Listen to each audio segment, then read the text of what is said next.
Selamat petang. Di sebalik kegairahan beberapa partai politik seperti Tun Mahathir Mohamad untuk mengadakan kerjasama dengan Pakatan Harapan yaitu Anwar Ibrahim, keputusan telah diputuskan oleh Anwar Ibrahim dan tahniah diucapkan satu kemenangan besar sudah dikecapi oleh Anwar Ibrahim apabila memutuskan untuk tidak mengadakan sebarang kerjasama dengan GTA maupun Perikatan Nasional. Biarkan 3 atau 4 penjuru PRU 15 bukan saja untuk menghalang kleptokrat, tapi juga akan membenam katak dan pengkhianat pada PRU kali ini. Di sebalik perbuatan-perbuatan khianat dan katak-katak lompat seperti katak-katak lompat yang terlibat di dalam langkah Sheraton, hari ini dinyatakan bahwa tindakan untuk tidak bekerja sama dengan mana-mana parti yang ada terkait dengan pengkhianat dan katak-katak jahanam itu membuatkan bukan saja Perikatan Nasional akan membenam kleptokrat, Pakatan Harapan bukan saja membenam kleptokrat tetapi juga akan membenam semua katak-katak dan pengkhianat. Di sebalik keinginan Tun Mahathir agar parti-parti pembangkang saling bekerja sama bagi menumbangkan Barisan Nasional mendapat sambutan agak dingin, dan meskipun Anwar Ibrahim juga memutuskan dan tegas tidak akan menjalin seberang hubungan baik dengan Perikatan Nasional maupun GTA, riuh rendah suara penganalisis politik dan ahli akademik yang mahukan penyatuan blok pembangkang masih lagi kuat kedengaran. Mereka secara umumnya memberi ingatan tanpa saling bekerja sama, blok pembangkang tidak akan berjaya merebut kuasa dan hanya memberi lebih laluan selesa bagi Barisan Nasional berkuasa semula.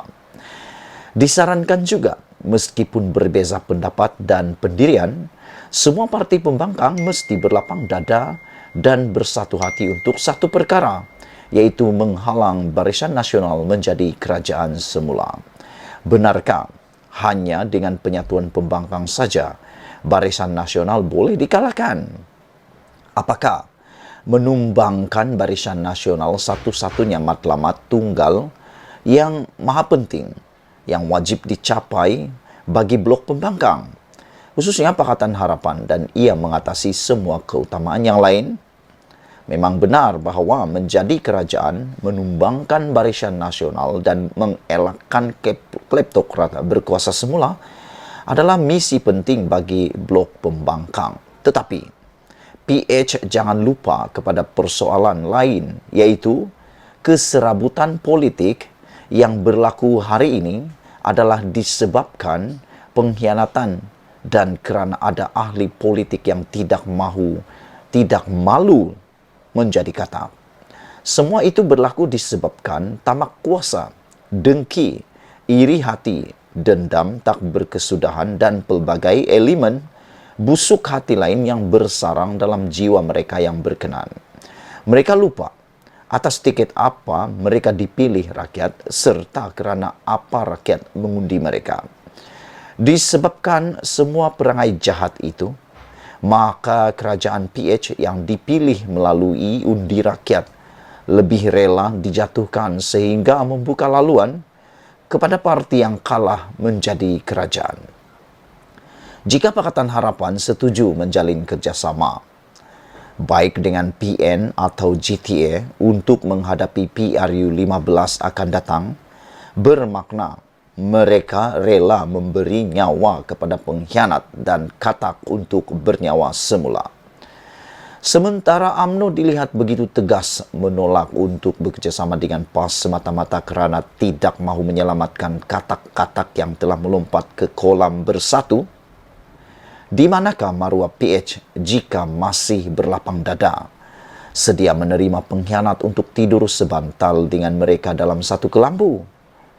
Lebih buruk sebenarnya setelah diselamatkan nanti dan katakanlah BN berjaya ditumbangkan. Apa jadi dengan blok pembangkang akhirnya? Tidakkah sesama mereka akan bergaduh semula Dan sudah tentu tajuk paling mudah untuk dijadikan bahan pergaduhan ialah Anwar Ibrahim mesti memberi laluan kepada orang lain yang tidak pernah puas berkuasa untuk jadi Perdana Menteri sekali lagi. Dalam arti kata lain, perbelahan dan dunia politik negara akan menjadi kotor semula hanya kerana blok pembangkang setuju untuk saling bekerja sama bagi menjatuhkan Barisan Nasional itu.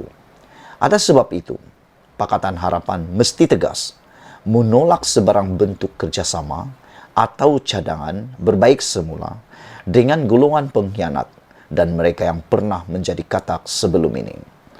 PRU 15 bukan saja medan untuk mencari kuasa bagi memulihkan negara dan melaksanakan reformasi serta menghalang kleptokrat kembali memegang kuasa, malah juga bagi membersihkan politik negara ini daripada kekotoran yang disebabkan oleh pengkhianatan dan kegemaran melompat parti. Golongan tersebut lebih mungkin dapat disingkirkan dan dibenam kerjanya jika PH tidak menerima mereka sebagai rakan kerjasama. Hanya dengan menyingkirkan mereka daripada memenangi sebarang kerusi saja dapat menjadikan politik negara selepas ini berada di tangan mereka yang suci hati, murni perjuangannya serta setia kepada parti. Jangan bimbang jika PRU 15 nanti berlangsung sama ada 3 atau 4 penjuru bahkan. Jangan lupa, PH menang pada PRU 14 dulu pun melalui pertandingan 3 penjuru. Mereka yang takut pertandingan banyak penjuru kononnya akan memberi kelebihan kepada BN sebenarnya lebih takut mereka tiada peluang langsung dalam mengutip kemenangan. Percayalah, pengundi lebih memilih parti yang ada prinsip perjuangan dan tidak bersokongkol dengan pengkhianatan, serta pelompat-pelompat katak berbanding parti yang sanggup mengorbankan nilai-nilai murni sendiri demi mengejar kilauan fata morgana kuasa semata-mata. Malah, dengan kekal berpegang kepada prinsip itu, bukan saja penyokong sedia ada, tidak lari, pengundi atas pagar juga mungkin lebih rela teruja dan tergairah untuk turut sama memastikan lakaran kejayaan yang diburu PH menjadi kenyataan. Ketegasan PH menolak untuk bekerja sama dengan pengkhianat dan katak juga selari dengan usaha mereka mengadakan MOU dengan kerajaan sehingga terlaksananya anti lompat parti. Sudah tentu ada akta lompat parti akan menjadi sampah di mata rakyat jika PH akhirnya memutuskan bekerjasama dengan kelompok yang di badannya ada cop sebagai pengkhianat dan pernah menjadi katak.